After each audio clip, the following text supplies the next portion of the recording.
Hey friends, welcome back to Chat with Nat, Conversations That Count, where we talk real life, real money, and real strategies to build a life without worry. Today's episode is brought to you by Casa de Confidence Productions. Julie and Dan Collins are a powerhouse duo who make podcasters like myself sound confident, clear, and professional every single week. If podcasting is something that has been tugging at your heart or sitting quietly on your goal list, head to casadeconfidence.website and connect with them to find out what they do.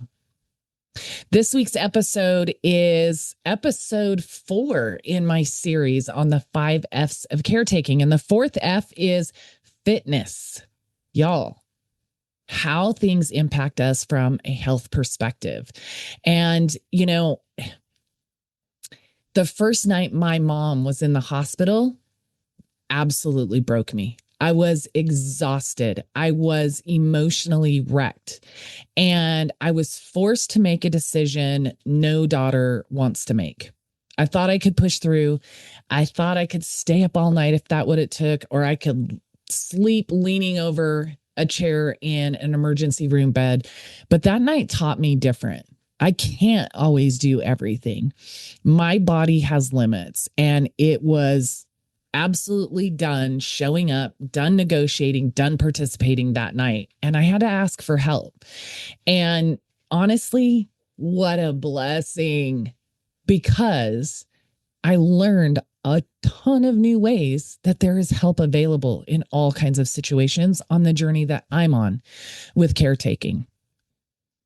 Burnout costs more than rest. That's our money tip for this week. It may not sound like a money tip, but that's what it is. Burnout costs you more than rest. Chronic stress and physical exhaustion are linked to 50% higher long-term healthcare costs, increased risk of heart disease, autoimmune flare-ups, and depression. Caregivers experience burnout 2 times more likely than everyday people when it comes to stressful situations. And they're 2 times more likely to have serious health issues because of it. Ignoring your body does not make you strong. It makes the recovery longer. And I'll dare say it actually makes you weaker. If your body cannot sustain itself, you are weaker in ignoring the cries your body is giving you for help than if you respond, if you pay attention, if you address your needs in caretaking. That's what can make you a better caretaker all around. That's where a ton of confidence could come from in this journey, is knowing that you're serving yourself first so you can better serve your person. I want to talk about the physical plus emotional collapse that no one warns you about when it comes to caretaking. Caregiving stress does not arrive gradually. It hits in waves. And when it hits, they're not just little rolling waves typically. They're big crashing waves. You are dealing with sleep deprivation, adrenaline, emotional overload. All of those things can compound very quickly depending on your situation and the amount of support that you do or don't have. Over 70% of caregivers report chronic fatigue even months into caregiving. So let's talk about, well, let me ask you this question and then we'll talk about where and when this happened for me. What was the moment as a caretaker that your body started whispering or screaming that something wasn't right? For me, it was about 2 years ago. And look, I'm 53 now. So part of me was like, hey, this is the stage I am in life, right? I forget why I walked into a room. I'm tired all the time. I am gaining a little bit of weight. And most importantly, I had no energy, just no energy, not even the energy enough to care about finding out what was going on with me. And so there I kept going through the motions. That was the beginning of 2024.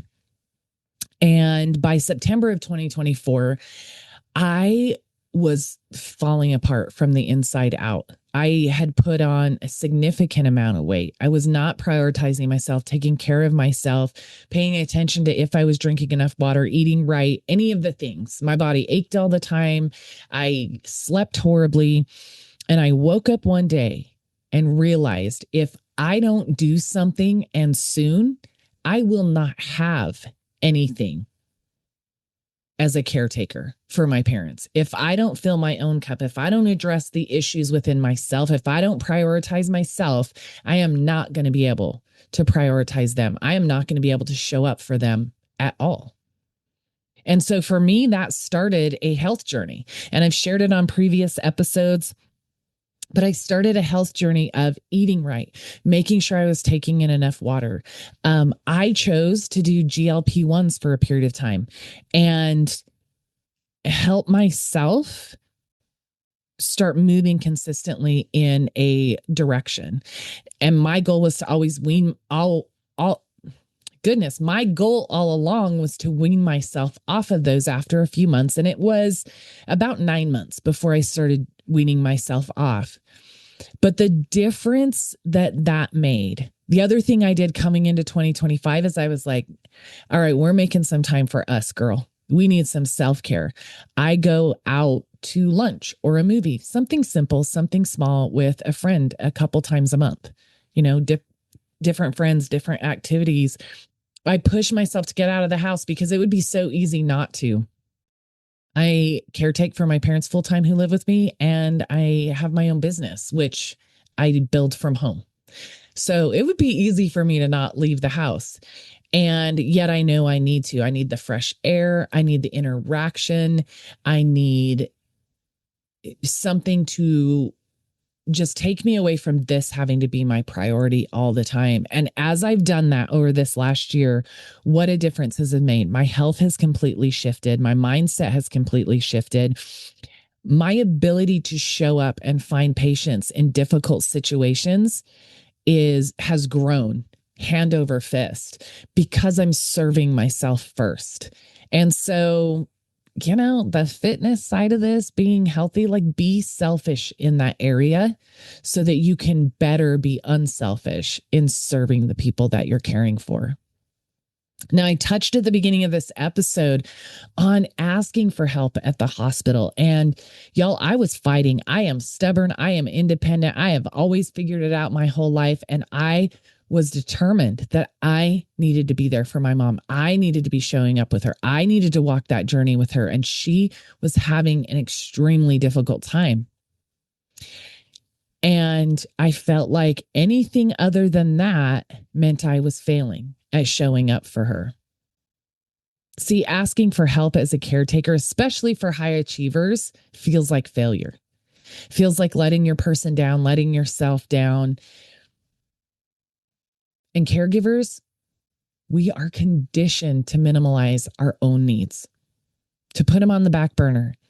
And, almost a year and a half ago now, when I figured out something had to shift, I realized I wasn't even on the stove anymore. I hadn't just put myself on the back burner. I wasn't anywhere near the flame. Now, on the other hand, studies show that caregivers who accept support experience less burnout, make better care decisions, and recover faster emotionally. All three things I have experienced, and I will tell you over and over and over again, 100% true.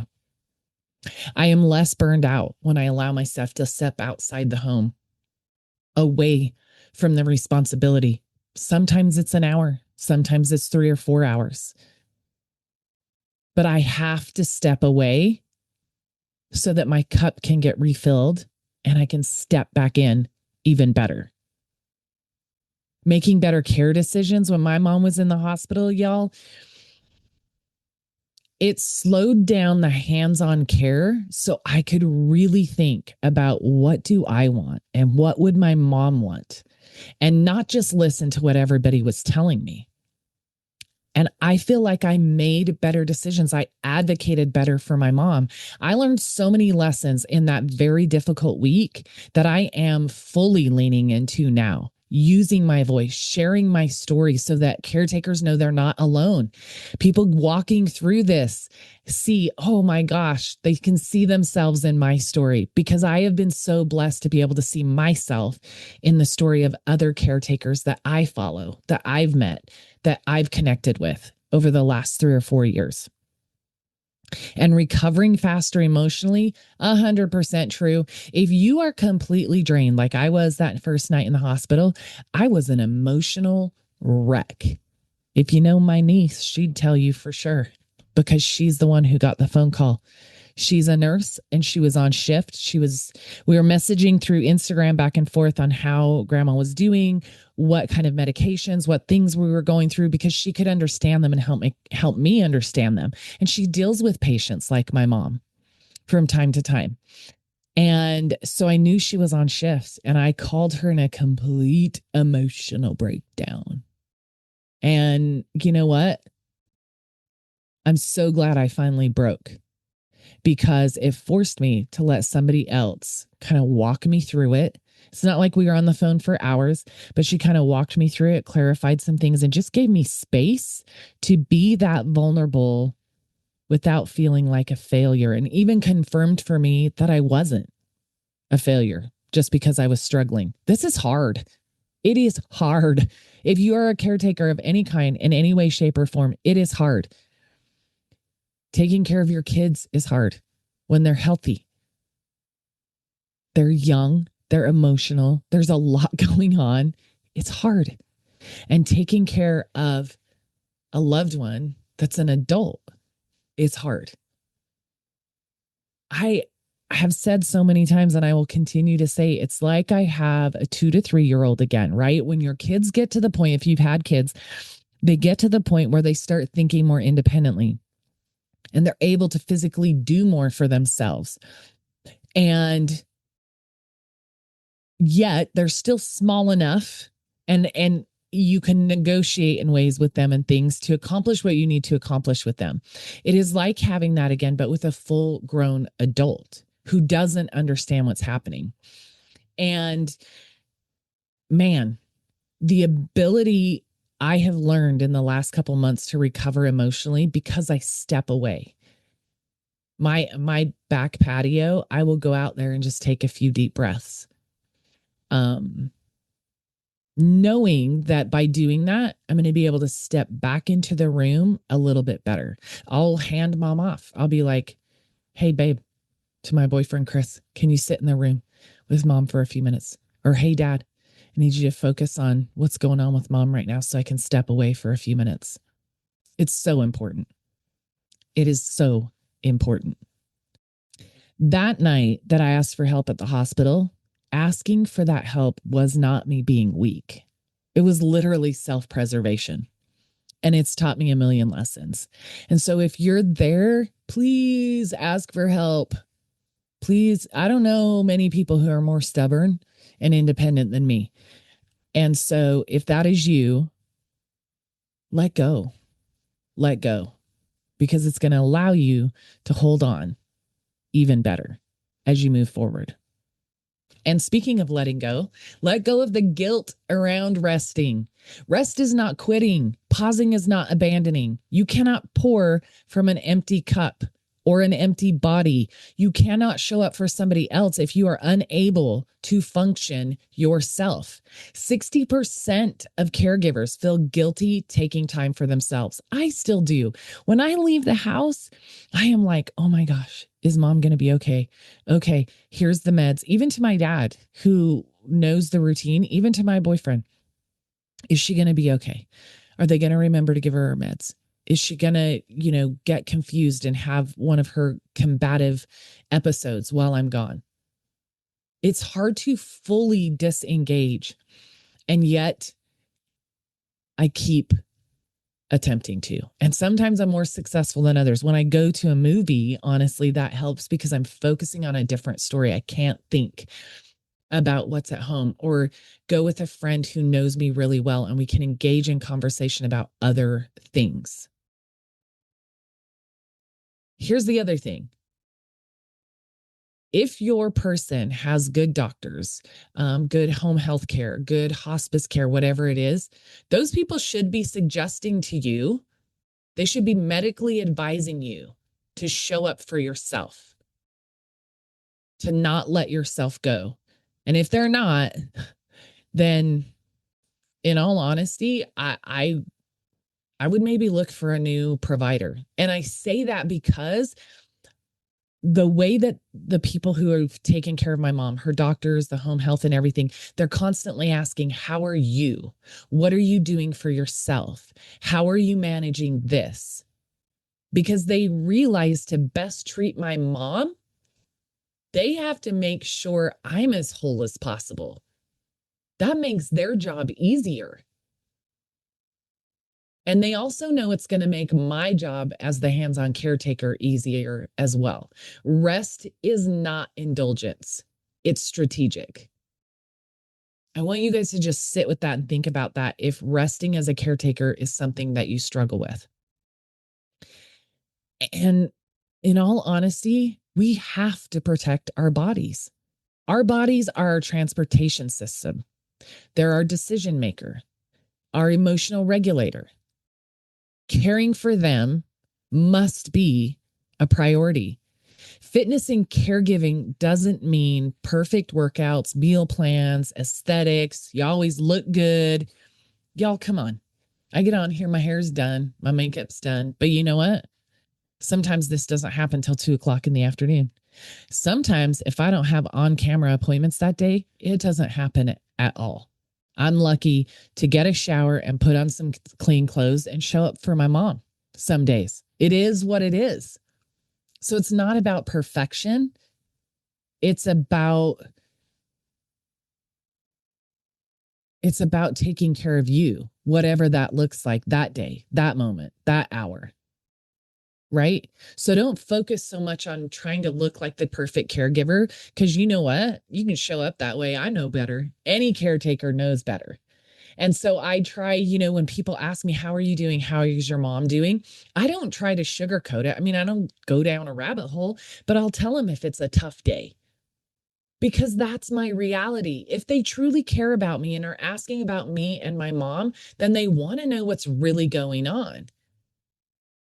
And sometimes just being able to release that it's a hard day opens up room inside of me to step up a little bit more, to find a little extra patience, because I just made room for it.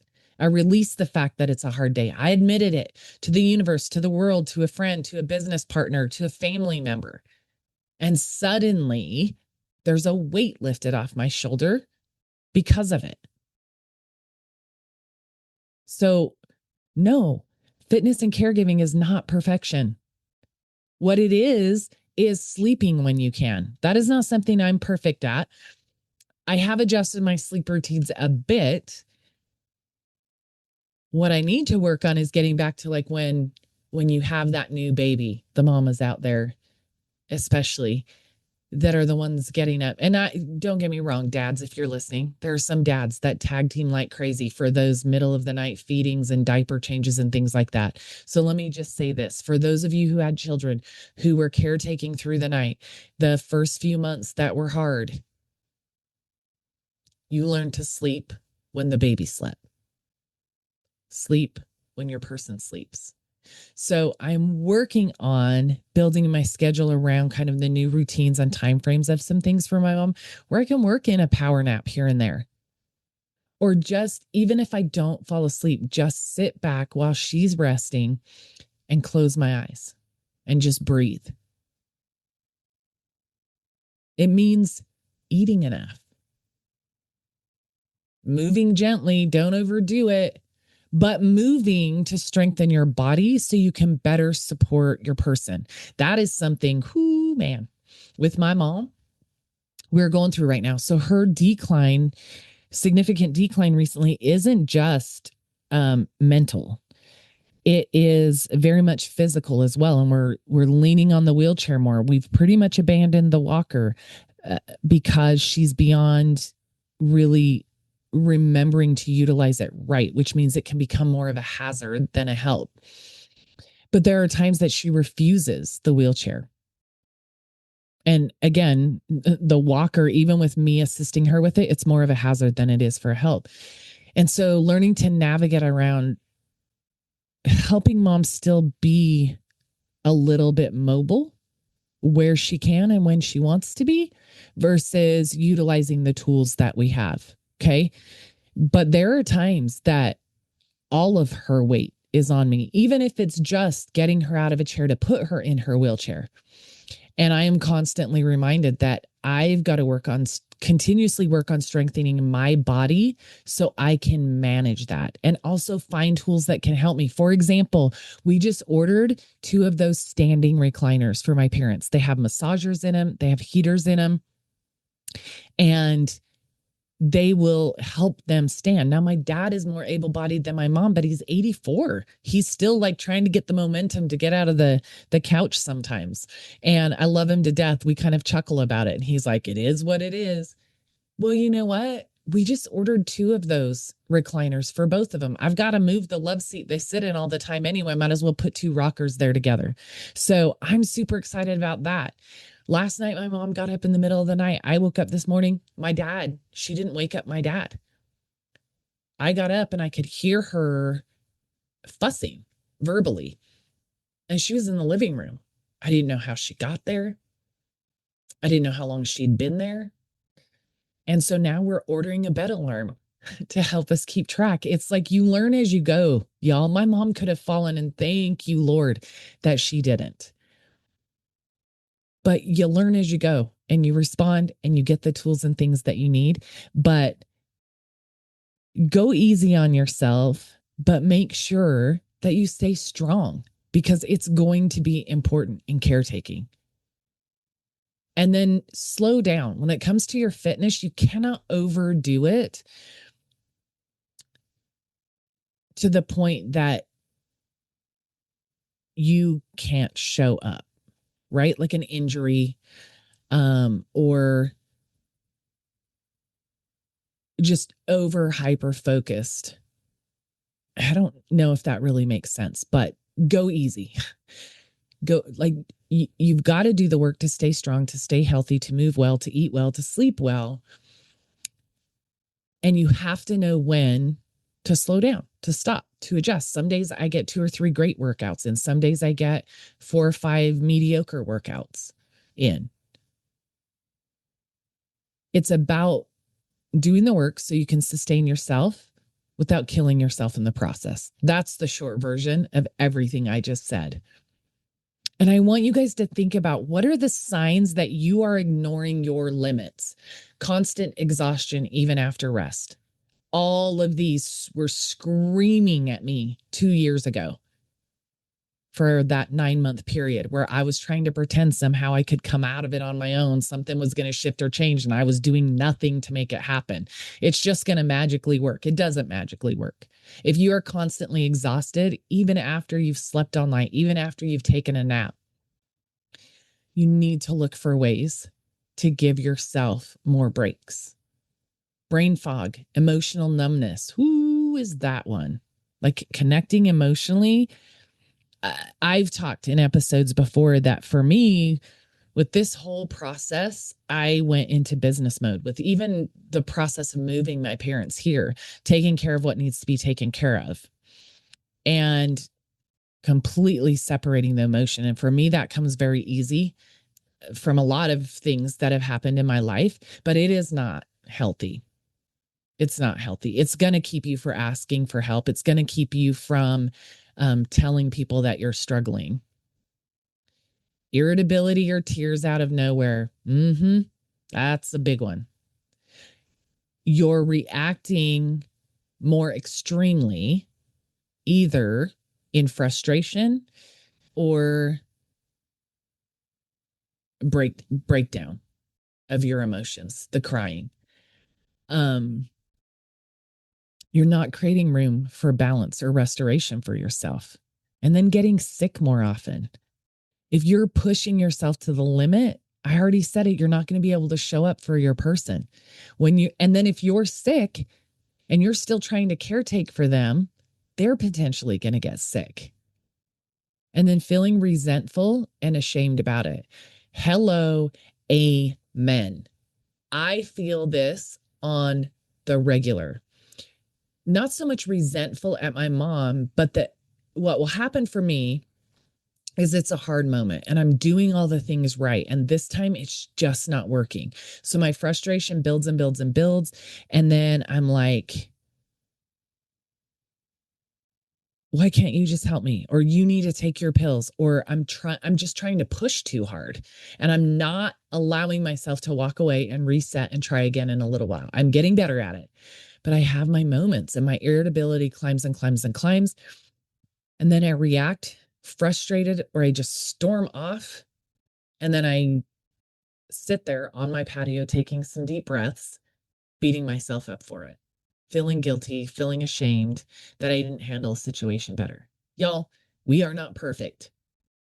We are not perfect. And that's it. We are not perfect. Give yourself some grace. I have had to learn self-grace at a whole other level, especially in the last couple of months. These things are not character flaws, y'all. They're warning signals.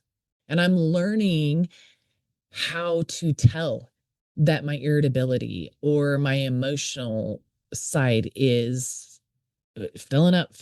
It's brimming. It's about to go over the edge, and ask for help or step away or whatever sooner. But I'm not perfect at it. Just the other day, I was so mad at myself that I let myself get frustrated about something that was not that big a deal. But my mom just wasn't cooperating. We learn as we go, and that is what grace is for. And I pray every day, Lord, give me whatever I need to show up well for my mom today, but especially to show up well for me, because showing up well for me means showing up better for her. My hot take for this week is you don't win by outlasting your body, y'all. You win by listening to it. If you are running on fumes, hear this clearly. You are allowed to stop. You are allowed to ask for help. You are allowed to take care of the body that is carrying everybody else. This week, I want you to stop aiming for more and aim for enough. If this episode resonated with you, please share it with someone who's quietly pushing past exhaustion and calling it strength. And if you want support navigating caretaking without burning yourself down, message me on Instagram or LinkedIn and tell me, what is it your body's asking for right now? I'd love to have a conversation with you. I'd love to be a support in any way that I can and help make sure that you have the resources that you need. If you have questions about setting up finances to support caretaking, we can have that conversation as well. That is what I do. That has made a huge difference in caretaking for my parents, as I talked about in last week's episode. And so if you're looking for support in any area, and if you just need a listening ear, I'm here. I'm walking the same journey that you are, caretaker, and I see you, and you're not alone. Thank you all for spending this time with me. Until next time, protect your peace, protect your people, and protect your ability to show up when it matters most.